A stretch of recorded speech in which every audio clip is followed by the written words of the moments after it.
Good morning. Let us continue our universal human values and need for value education.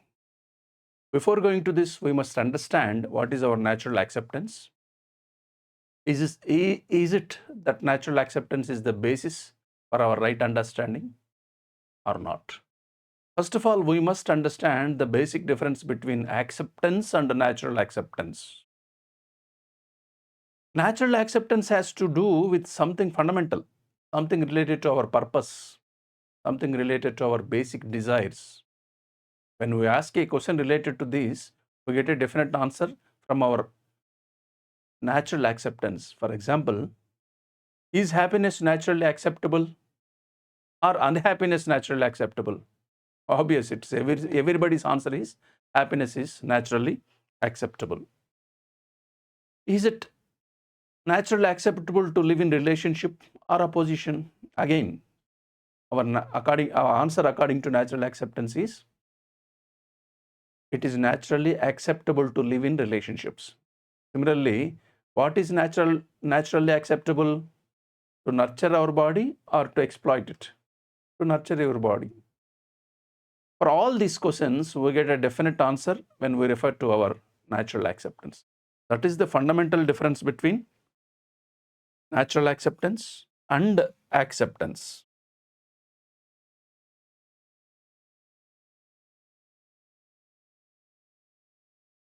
On the other hand, we have an acceptance for our likes and dislikes, assumptions, preconditions, beliefs, worldview, prospective, etc. But these may or may not be naturally acceptable to us. Of course, all acceptances are not wrong. Passing them to our natural acceptance will validate them and contribute to our self confidence. Some of the characteristics of natural acceptance. The natural acceptance is innate capacity, that is, internal capacity of human being to see the pure purpose, intrinsic purpose of human being. That is the basic, very basic, pure definition is the natural acceptance is the innate capacitance, internal capacitance of human being to see the intrinsic purpose. The characteristics of natural acceptance are it does not change with the time, it does not change with the place, it does not change with the individual, it is uniform to everybody. It is uncorrupted by likes and dislikes or assumptions or beliefs. It is innate, that is internal, inner voice, inner psyche, a part and parcel of our being. We don't need to create it. It is not external existing. That is our inner voice. That is innate, internally dwelling. And it is definite. It will not change. As we refer to our natural acceptance, we become self-referential. To conclude, the complete process of self-exploration yields right understanding as the tangible outcome. Tangible means measurable outcome. Now,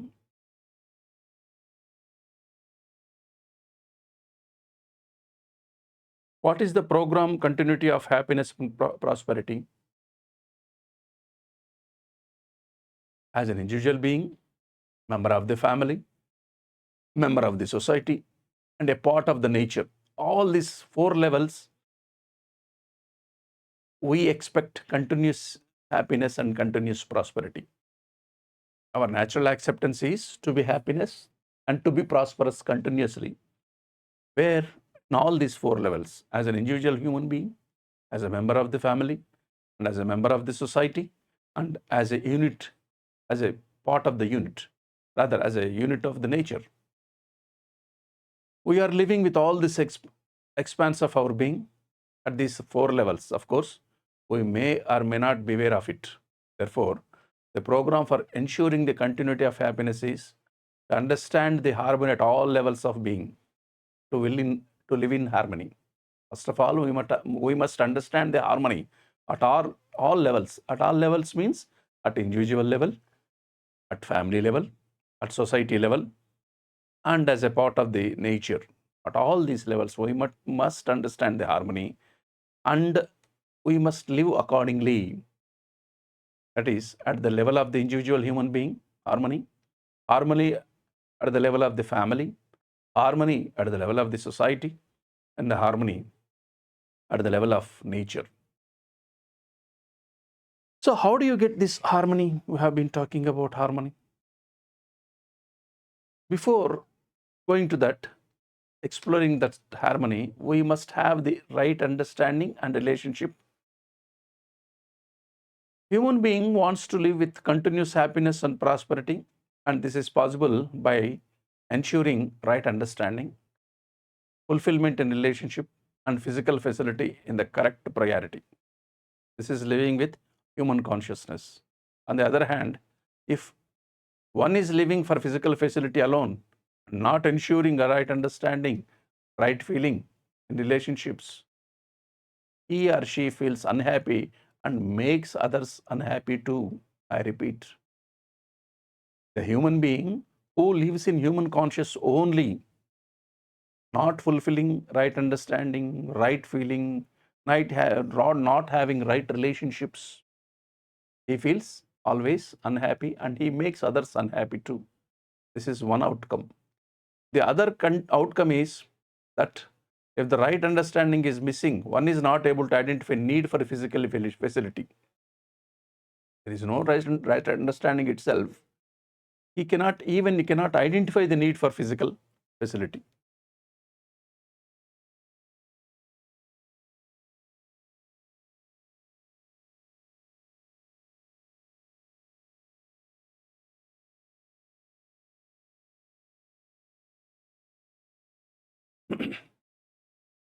Now, if you are not able to identify your need for physical facility, then regardless of how much physical facility we accumulate, we never feel that we have enough. That is what we are witnessing in today's society. Either physical facility, wealth, buildings, cars, whatever, dresses, gold, ornament, rupees, etc. Whatever physical facility, how much physical facility we accumulate, we never feel that it is enough because we have not understood it. We keep wanting more and more and more. This feeling of not having enough is the feeling of deprivation. In earlier classes also I told you, feeling of not having enough, feeling of not having enough. In Sanskrit that is said to be bhavadaridrya, bhavadaridrya. In bhavas, that is in our thoughts, rather in our feelings, not having. Not having enough is the feeling of deprivation. That is called bhavadaridrya. As a result, one is deprived, exploiting, and depriving others. While physical facility alone may suffice for animals. For animals, physical facility is enough. It is not adequate for human beings to be fulfilled. Only human being also behaves like animal, that is called animal consciousness. There are generally two kinds of people we can segregate. One is lacking physical facility, unhappy and deprived. Second category is having physical facility and yet unhappy. Still they are unhappy. Third category is having physical facility, happy and prosperous. So it is easy to see that naturally want to be in the state 3 of having more than required physical facility, happy and prosperous. However, we are witnessing most of the people comes under either first category, that is unhappy and deprived, or second category, even having they feel unhappy. Now,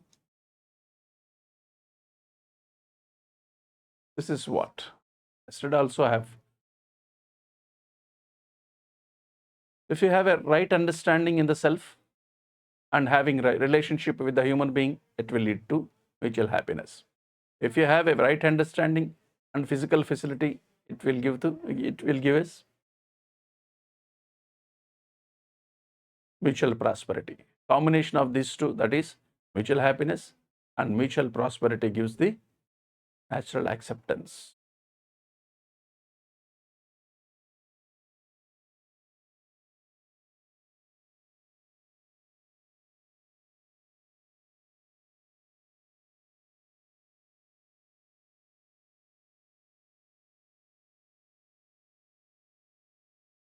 Now we'll see development of human consciousness. We can clearly envisage holistic development as the transformation of conscious to human consciousness. Rather, animal consciousness to human consciousness. Of course, it will necessitate working on all three right understandings: fulfillment in relationship as well as physical facility and in the order of priority. This transformation finally leads to holistic development, that is called vikas. In development, just in increase in physical facility or development is ensures in all three stages. Is this transformation desirable? We can clearly see here right understanding, relationships, physical facility. Is this transformation desirable? Are we making effort for it? Do we need to make effort for it? Let us explore. This transformation is desirable. What transformation? Transforming from animal consciousness to human consciousness is desirable. Are we making efforts for it? That is self-exploration. Do we need to make effort for it? This is the transformation process, right understanding, relationship, mutual prosperity, finally leading to the transformation. That is progress. To transform from animal consciousness to human consciousness, that is called role. This plays major role. That is called role of education, sanskar, enabling the transformation to human consciousness. What does the role of education and our samskar? It enables us to transform from animal consciousness to human consciousness. The role of education is essentially to facilitate holistic development, that is complete development, the individual transformation to human consciousness, as well as societal transformation to human society. For this, the education samskar has to ensure right understanding in every child. This is very important. Right understanding in every child, the capacity to live in relationship with other human beings, and the capacity to identify the need for physical facility, the skills and practice for sustainable production of more than what is required, leading to the feeling of prosperity. So, understanding in every child, living in relationship with other human beings, capacity to identify the need for physical facility, and sustainable production is also very important. Education is developing the right understanding, that is holistic perspective. Sanskar is the commitment, preparation, and practice of living with right understanding. The preparation includes learning appropriate skills and technology.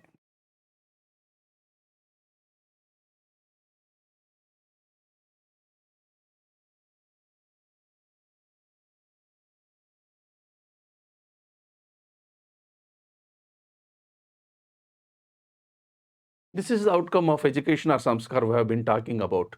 If you want to transform from animal consciousness to human consciousness, education or samskar are desirable, required. These are the outcomes. Understanding of harmony, that is harmony in human being, harmony in family, harmony in society, harmony in the nature. I've been telling you the four levels: individual level, family level, society level, and nature. So understanding of harmony means you must have harmony in the human, that is self-harmony. Next, harmony in the family, harmony in the society, harmony in the existence. Understanding at four levels. Then it gives to values. These values will guide us. These values can also be called as skills guided by values. Not only mere values, skills guided by values. These values leads us living in harmony as an individual, in the family, in the society, in nature, finally skills. I repeat, to transform from animal consciousness to human consciousness, education or samskar are vital, very important, they are required. They transform us. They make us living in harmony as an individual, in the family, society, and existence. That is in all four levels. It gives the harmony to live. It leads to final mutual happiness, mutual prosperity. No, we have been talking about happiness and prosperity. What is this happiness? Let us understand. Let us have a self exploration. Try to recollect situations when we feel happy. You will see that there is a set of feelings which you are able to accept effortlessly and naturally. These are feelings such as trust, respect, being confident about future, etc. Trust, respect, being confident about your future, etc. These are the feelings, naturally acceptable feelings. These feelings are naturally and effortlessly acceptable to us. We also welcome these feelings and desires them to continue in ourselves, isn't it? The trust, the respect, the uh, trust, respect, confident about our nature, our future. I mean, we expect them to continue ourselves. When we observe such feelings, we find that these are the situations when we are in harmony, and these feelings are a reflection of that harmony. These feelings like trust, trust, respect, confident about your future, these are all feelings of harmony, reflections of harmony. Take, for example, respect. Let us talk about, we have been talking about trust, respect, confident about your future. Na? Take, for an example, respect. Respect is a state of harmony between two human beings. When I respect the, when I respect the other and the other respects me, I like to be in that situation. It gives me happiness, isn't it? Everybody wants this. Similarly, looking with me, when I have unhappy in my thoughts, my feelings, I feel relaxed, happy. If this harmony is disturbed, I feel uneasy. Try to look at all the moments when we feel happy. You will find that there is an element of harmony in it which you like. I repeat, whenever we feel happy, immensely happy, you will find that there is element of harmony. Happiness and harmony are directly related to each other. If there is harmony within ourselves, then we feel happiness. If there is happiness, there must be harmony in ourselves. So both are directly proportional. Those two are innate, naturally acceptable to us. We can thus understand happiness, the state or situation in which I live. If there is harmony or synergy in it, then I like to be in the state or situation. That is, to be in a state of liking is happiness. To be in a state of liking is happiness.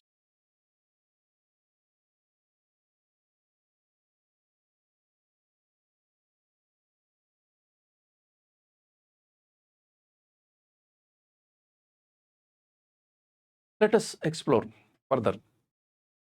Let us distinguish between happiness and unhappiness. The state or situation in which I live, that leads to happiness. Just now we talked about it. The state or situation in which I live. If there is harmony or synergy in it, then it leads to happiness. If there is disharmony or contradictions in our thought, in our behavior, in our pattern, that leads to unhappiness. So if there is harmony or synergy, leads to happiness. Disharmony or contradiction leads to unhappiness. If there is harmony or synergy in it, then it is naturally acceptable to me to be in that state because I am in harmony. I am in that synergy state. I am in happiness. That's why I'm telling happiness and harmony are both are directly proportional to each other. Then I want to be in that state, to be in state of harmony. Synergy is happiness. Therefore, we can conclude happiness is equal to be in harmony, or harmony is equal to harmony leads to happiness. Whereas unhappiness, to be forced to be in a state of disharmony, contradictions, is unhappiness. So unhappiness always leads to disharmony, or disharmony leads to unhappiness. So like trust, respect, confident, etc. These feelings gives harmony and finally happiness.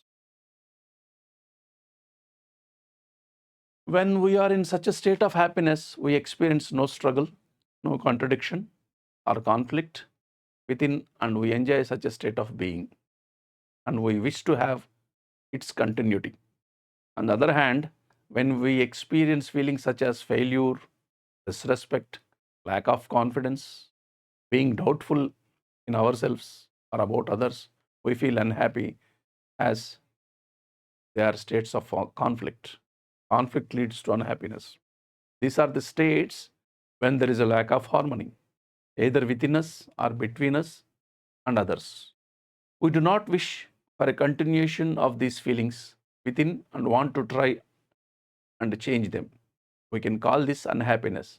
We can thus state unhappiness as, unhappiness can be stated as the state or situation in which I live. If there is conflict or contradiction in it, then I do not like to be in that state of situation. If wherever I'm staying in that state, if there is a conflict, there is a contradiction, then I don't want to be in that state, in that situation. That is, to be in a state of disliking his happiness. I repeat, to be in a state of liking his happiness, to be in a state of disliking his unhappiness. To be in a state of harmony is happiness. To be in a state of disharmony is unhappiness. We have clearly distinguished between happiness and unhappiness. To be in a state of harmony, to be in a state of liking leads to happiness. To be in a state of disharmony, to be in a state of contradiction leads to unhappiness. It is important to point out what we get an impression of happiness through our sensory interactions, such as while eating tasty food, seeing a beautiful picture, smelling a sweet fragrance, etc. However, these impressions of happiness are always short lived, isn't it? They are not permanent, forever. Not. They are always short lived, and their continuity can never be ensured. Continuity can be never be ensured. Eating tasty food, you go on eating continuously the tasting food, it may bore you. Similarly, beautiful pictures, similarly, sweet fragrance. In fact, all attempts to seek the continuity of happiness through sensory interactions only leads to more and more misery. Another important point we have come across here: sensory interactions. Through sensory interactions. What is the sensory? Vision, smell, taste, touch. These are in Sanskrit called Bahyendriya, Panchendriya, Panchabahyendriya. All this, other Panchendriya. Our vision, our taste, hearing, touch, smell, etc. Finally, they may lead to misery. What is prosperity? We have spoken about happiness and unhappiness so far. Let us now look into prosperity. We have clearly understood from our discussion what is prosperity, happiness and unhappiness. If we are in a state of harmony, if you're in a state of liking, leads to happiness. If we are in a state of disharmony, unliking leads to unhappiness. All the happinesses which we are retrieving from our physical senses may lead to misery, and they are very temporary inherently. Next, let us try to understand the prosperity. Let us now look into prosperity and whether it is essential. So far, we have understood happiness is essential because these two things always run parallel. Happiness, continuous happiness, that is our basic purpose of life. Continuous happiness and continuous prosperity. Let us understand what is prosperity. It is easy to see that prosperity is related to material things or what we call as physical facilities.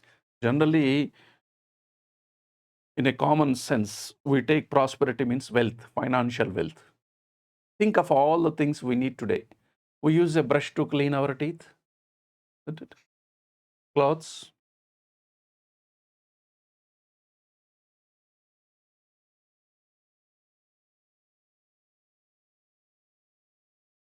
clothes we wear, food to eat, vessels to cook and eat in the food, in a pair of spectacles, a two-wheeler, four-wheeler vehicle, radio set, mobile phone especially.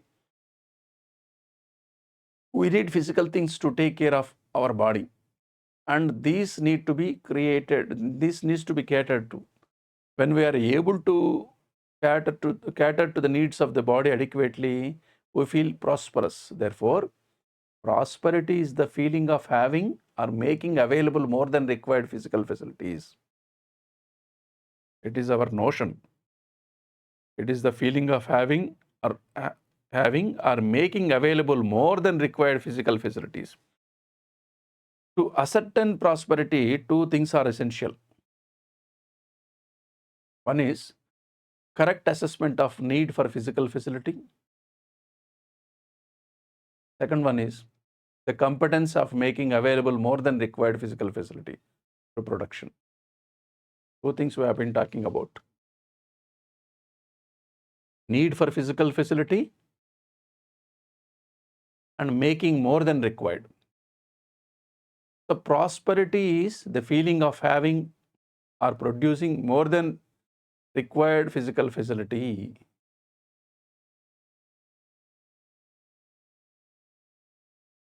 Prosperity and possessions of wealth are two different things. We need physical facilities, as we saw in our earlier discussions. Do we think we can quantify the need for physical facilities? Is there a limit? Is there any limit to the need for physical facility? We will discuss about these issues in the succeeding.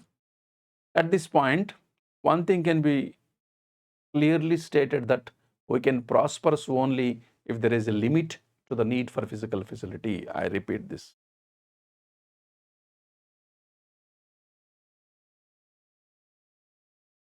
We can be prosperous only if there is a limit to the need for physical facility. If there is no limit, whatsoever be the availability with us, the feeling of prosperity cannot be assured. A little exploration in this direction, which will carry out more elaborately. Secondly, just assessing the need is not enough. We need to be able to produce or make available more than more than the perceived need. Thus, prosperity can be clearly understood and evaluated. Evaluate it for yourself. See if there is a limit to the need for physical facility that you have listed for yourself. See whether you feel prosperous at that moment. This is an important thing to understand.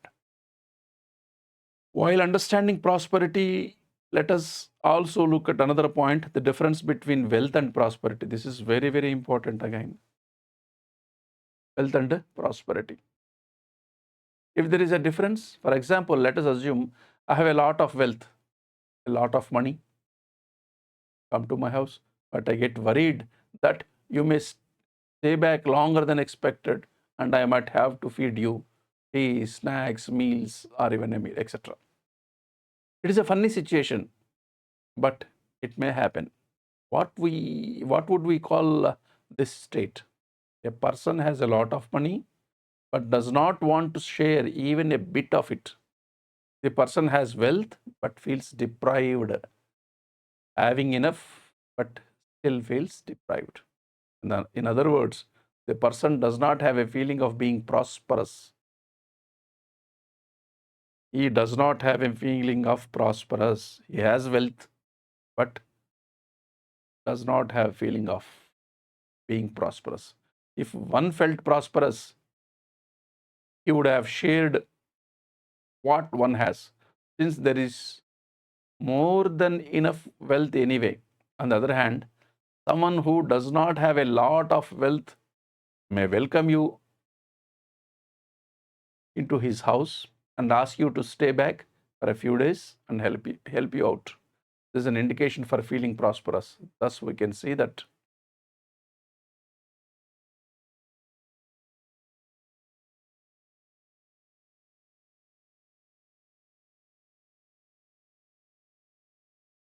wealth is a physical facility. It means having money or having a lot of physical facilities or both. Distinguishing between wealth and prosperity. Commonly, we mistake between wealth and prosperity. Wealth is only having physical facilities or money, etc. Prosperous means samruddhi. Prosperous means is a feeling of having more than required. Prosperity is a feeling of having more than required physical facility. It is not just physical facility. It is beyond that. This is a very important distinction. We mostly fail to make this distinction today.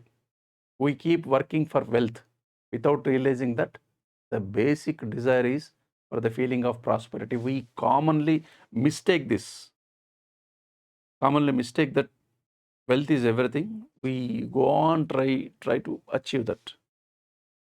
But the basic desire is for the feeling of prosperity. We have a feeling of having enough. Let us ask ourselves, what is naturally acceptable to me? Accumulate more and more wealth while feeling deprived? Or is it acceptable to you? Or having requisite wealth and feeling prosperous? Accumulation of more and more wealth while feeling deprived? Is it naturally acceptable? Or having requisite wealth and feeling prosperous? We find the latter is naturally acceptable. Not only do we want wealth, but we want to feel prosperous too. That is important. We must feel. In other words, our basic desire is to feel prosperous, and wealth is a mean to that end. In order to feel this prosperous, we need to first decide how much wealth or how much physical things is needed for me. We see that today we are generally unable to do this. We are busy accumulating wealth, money, but we don't feel prosperous. This is because we do not identify our needs, and hence, no matter how much we have, is always less and we feel deprived.